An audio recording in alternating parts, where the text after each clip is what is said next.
When someone thinks of a gaming computer, usually it has been a Windows desktop/laptop because you have a vast majority of games or being able to use all the power of the computer. So when you hear Mac gaming, it sounds pretty stupid, mainly because this is a device more for work or creativity. However, gaming on a macOS based device is very possible, and I'm very sure some people would like to game on Mac. So here are the best ways to game on Mac. However, quick disclaimer though, all I'm about to say is based on the M1 MacBook Air, which is probably worse than using a newer MacBook model or a Mac desktop. Anyway, back to the video. Number 1, Apple Arcade. If you don't know what Apple Arcade is, it is basically Tim Cook's approach to something like Xbox Game Pass Ultimate. While some of these on Apple Arcade do clearly seem like they belong on iPhone and iPad, they're still very fun games to play on Mac, and there's even console-grade games on Apple Arcade, and they are technically certified for the Apple Silicon chips. I think really the only problem with Apple Arcade is that some of the games do look a little cheaply built, if you know what I mean. Look at Oceanhorn 2. It's basically just a lot of ray tracing to make this game look good. Nonetheless, though, if you do decide on paying for Apple Arcade, Oceanhorn 2 is the way to go. The best part about this is that it's only about $10 per month, whereas for Xbox it could range for $11 or $19 per month, depending on for the type of subscription. And this is based off PC Game Pass because it's a little bit more accurate comparison to Apple Arcade. However, for Xbox, you do get more value for the money, so I'll let you decide which is better in the comments below. Number 2, native game downloads. Now, you would think that this should be better than Apple Arcade because you do own the games that you have purchased, whether free or not. There are free games that you can download on a Mac-based device. However, sadly, it's not many free games and not very good ones. Some of these free games are ripoffs to other games that we know and sort of love. For example, you can play a game called Code of War, or Code of Duty, whatever the name is, and it's of course a ripoff to the Call of Duty franchise, which I'll be honest is failing pretty badly, and that's a video that can be talked about for hours, which that is what we'll not do. Other free games would have a classification for being designed for iPad. And a good example of this is Among Us, where you have to use multi-gesture touchpad, of all things, to do quite literally everything. It's very bad, and I at least hope that they'll fix that issue. So with all the hate I have for free games on Mac, why do I rank this at number 2? Well, the games that have a price tag are all very much from PC and console. These games such as Stray, SnowRunner, Resident Evil 4 Remake, and Death Stranding.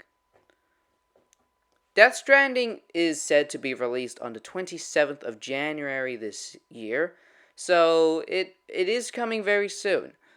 And yes, you do pay full price for these games, but I'll be honest, that's probably better than the free games in the App Store.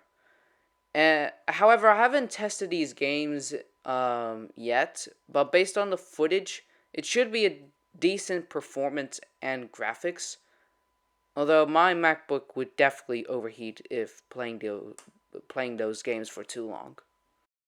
Number 3, game stores/game launchers. Now, when I'm talking about game launchers, I'm talking about game launchers like Steam or the Epic Games Store, and from experience, it's hit or miss. The reason why it would be such is that there aren't many games optimized for macOS systems, and there's very little reason for other game companies to even bother. It's only been a couple of months ago, back in 2023, where we got a couple of games getting ported for Mac, but Apple doesn't let you use all that power. Heck, when I tried to use the Unreal Engine, all it did was take up most of the space of the MacBook, lag, and then inevitably crash. So, in saying such, when Mac devices don't use all the performance, game companies decided to not bother or even leave. The biggest controversy for a game leaving Mac was CSGO, as the amount of users playing the game on Mac was very low and they decided to leave. However, there are games, especially on Steam, that are compatible games, and you can actually use Parallel's little emulation site for Windows to play any game that you want. However, some people might not bother with something like Parallel because if you're only going to play games there, what's the point? When you play macOS compatible games on Steam natively, it won't lag or glitch as much as a Windows emulator. Number 4. Third-party game downloads. Now, before the people come to my house with torches and pitchforks and try to burn me, I'm talking about going to the game's site and downloading their game there. Downloading the games via their site is pretty much more reliable than something like Steam, as the download link would be compatible for macOS devices. The only reason why this is ranked so low is that, like Steam, there aren't many games to download for Mac. You will also have to pay full price for that game if that game has a price. Personally, this is really only something useful for games that aren't in game launchers or games that would be in the Microsoft App Store. Such good examples of these games are Minecraft and Roblox, which both games are either dying or already dead in their own way. Also, something like Steam will organize your games much better, whereas when you download the game through their link, you'll have a whole bunch of launchers for these games, and it would be really messy. So, yeah, that's that. The last point that I want to talk about in this video is retro emulation. Now, because I haven't talked about it before in the channel and the majority of people doesn't know what it is, I'll give you a brief summary of what emulation is. Emulation is basically using a primary device, or pretty much the device you're using, and giving it properties of a secondary device. So say you want to run Windows on a Mac through Parallel. That's basically an act of emulation. Now, for retro emulation, that's a little complicated, as you have to download an emulator, the launcher for what you want to, and ROMs, which are essentially your games. I'll go a little bit more in depth for what emulation is, emulators you would want, and more of that in later videos. Now, there are a couple of reasons why I rank retro emulation so low, such as it might take a large amount of time for the emulation to work, although you'll get the hang of it once you spend some time with it, or it could overheat the device that you may be using. How these reasons aren't even close to the reason on why this is ranked so low, that even though it's my definition of more fun than something like downloading a link of a game or using Steam, it's ranked so low because this is because of anti-piracy laws, and that makes it slightly more, how can we say, illegal. On top of this, when downloading ROMs, the games, it can go from very questionable sites shown on the device to even viruses being uploaded on the device. Now, this, when I say the illegal part, I'm talking about something with like PlayStation 4 or PlayStation 5 emulation.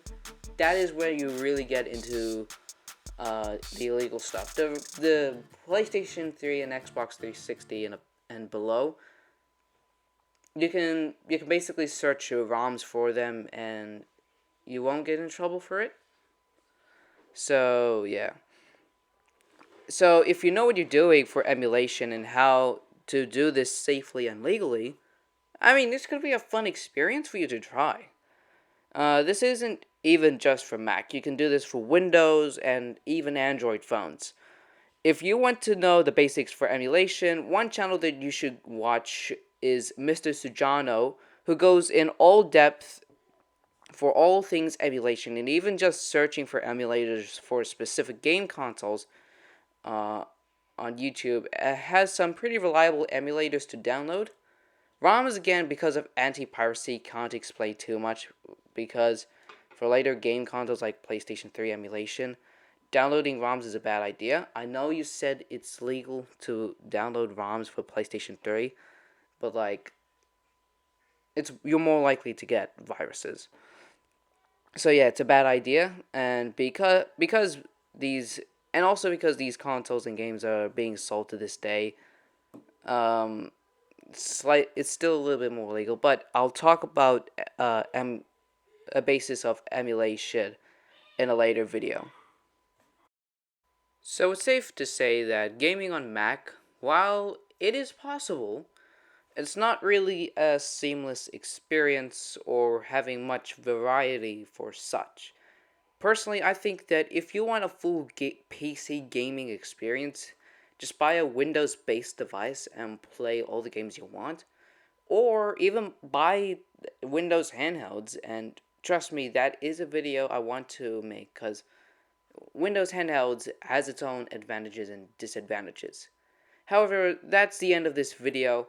Hit the like, noto button, and subscribe, and I'll see you to the next one on the Upper Philly channel.